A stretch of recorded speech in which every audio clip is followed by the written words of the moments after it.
Kung gusto ninyong magtagal ang inyong makina, ay highly recommend na i-practice pa rin ninyo yung warm up and cool down.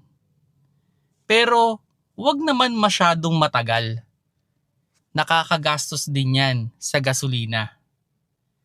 Hello mga paps, I'm Kuya Shane at i-discuss ko naman sa inyo yung tinatawag na warm up and cool down.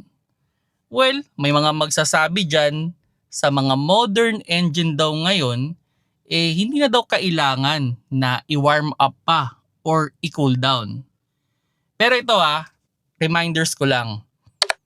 Yung idea ng engine natin ngayon at nung dati, almost the same pa rin yan. Kumbaga may piston pa rin yan na nagbababa taas. At may mga component pa rin dyan na kailangan i-fully lubricate para bumaba yung kanyang wear and tear.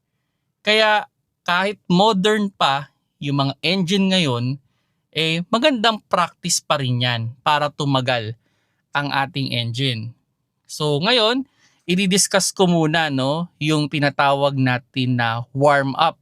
Kumbaga yung upon start, may tanong dyan na pwede bang itakbo agad? Kailangan bang hintayin na uminit muna yung makina bago itakbo?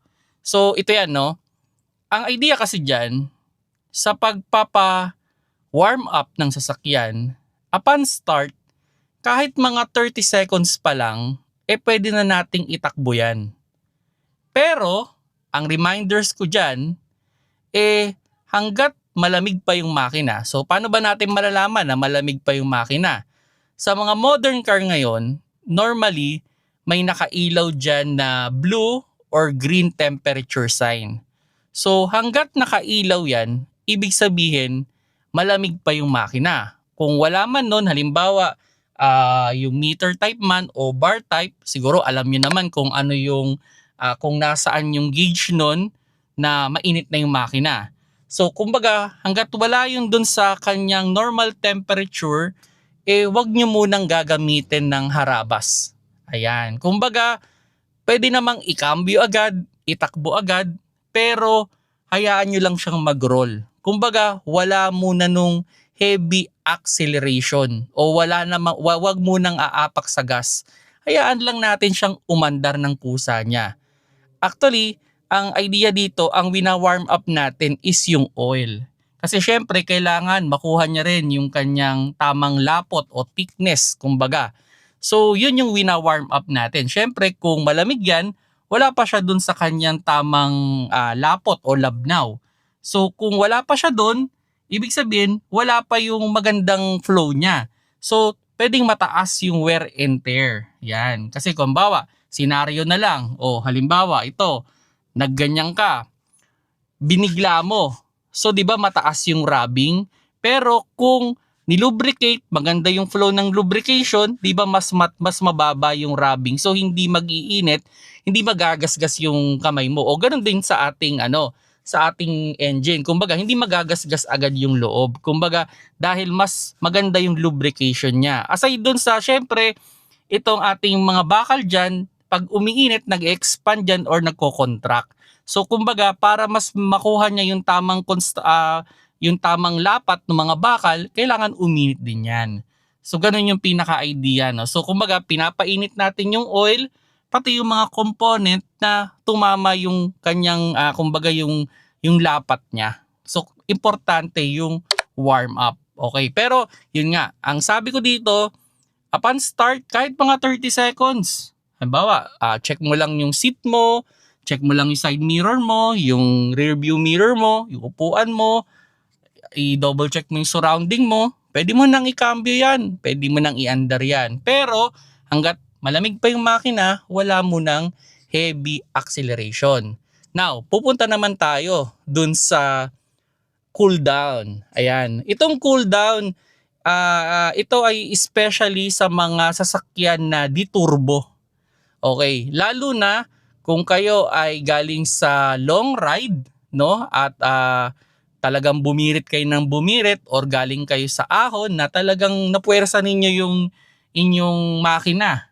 So kung sakali mang nandun kayo sa point na yun, mas ideal na mag-cool down kayo. So sa akin naman, ang suggestion ko naman dito, pag malapit na kayo dun sa parking space niyo, like sabihin natin mga 3 to 5 minutes away o mga 5 kilometro o 3 kilometro na lang kayo dun sa parking space ninyo, para hindi na rin kayo matagal na mag-cool down, wala nang heavy acceleration. Kumbaga rolling na tayo. Yan, kumbaga parang inaano natin na magpapahinga na. Kumbaga sa kung tumatakbo ka, pagkatapos mong tumakbo, 'di ba? Lakad-lakad ka rin kumbaga bago ka totally huminto. Ganun naman yung pinaka-idea na kumbaga wala nang heavy acceleration, kalmang-kalma na yung takbo. Para pagdating mo sa parking space, sabihin na natin mga 30 seconds na lang yung kailangan mo or less than a minute, pwede mo nang patayin yung inyong makina. Kasi sayang naman yung gas na kino-consume din. Yan naman yung pinaka-ano dyan sayang yung gas. Tsaka syempre pag matagal na umiikot yung makina, may wear and tear din yan. So kung lagi nyo nang kinu-cool down, warm up ng napakatagal, meron ding meron ding gastado yan. Gumagasta rin yan sa ating oil tsaka dun sa mga component. So dito naman sa tinatawag natin na cool down, ito nga ay especially sa mga di-turbo. Kasi ito ang problema Halimbawa, galing kayo sa long ride, tapos binirit mo ng binirit. So mabilis yung spin ng turbo. Then, all of a sudden, pinatay mo bigla yung makina. So ang mangyayari kasi nun, nag-i-spin ng sobrang bilis yung iyong turbo, biglang puputulin yung kanyang lubrication kasi hindi na siya magpapump. So ang ending nun, matututong yung oil dun sa turbo, so yun doon na mag-i-start yung pagkasira ng mga component o ng turbo. Yan. So sa mga di-turbo dyan, o normally sa mga diesel ng mga modern car ngayon, may mga turbo talaga yan.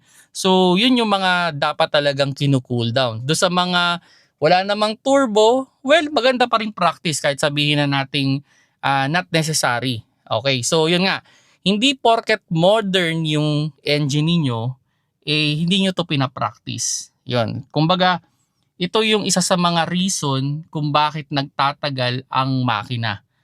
Yan. Kumbaga, proper warm up and proper cool down.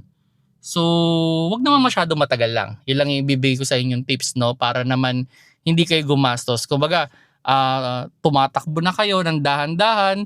Bawa ako, personally, bang ginagawa ko, pag start ng sasakyan, hihintay lang ako ng mga 30 minutes. Check ko lang yung mirror, surrounding, yan. Then, aandar na ako. Iatras ko na, hayaan ko lang umatras yung sasakyan, iaabante ko. Tapos, pag nandun na ako sa highway, yan, sabihin na natin, mga 400 meters, 300 meters away ako doon sa highway, warm up na yung sasakyan ko. Now, pag pauwi na ako, pag mga 2 kilometers away na lang ako, wala nang heavy acceleration yan. Na yan? Para na ako nagko-cool down ako niyan. So, yun yung pinapractice ko sa mga kotse ko, Pag malapit na ako, yan, na ako niyan, nagko-cool down na ako. Pag paalis naman ako, nagwa-warm up ako, wala munang acceleration yan. Kaya, minsan nga parang ang bagal ko magpatakbo upon start. Kasi nga, wina-warm up ko pa yung engine natin. So, yun mga paps, sana nakakuha kayo ng konting idea para mas magtagal yung inyong makina. Salamat sa panonood. Keep safe mga paps.